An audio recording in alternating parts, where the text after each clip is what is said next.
syempre ngayong 2026 na tinaguri ang Year of the Fire Horse, ilang negosyo ang sinasabing patok ayon sa Chinese Feng Shui. Sa panayam sa Feng Shui Master na si Henry Ong sa Agenda Weekend ng Billionaire News Channel, mas kikita ngayong taon ang mga negosyo na may kinalaman sa apoy.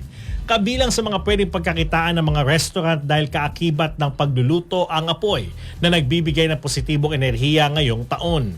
Hinihikayat din ang publiko na maging bukas sa iba pang negosyo basta may tema ng pagpaplano at determinasyon. Ani Ong, mahalagang tanggapin ang mga hamon at magpatuloy sa pagpupunyagi.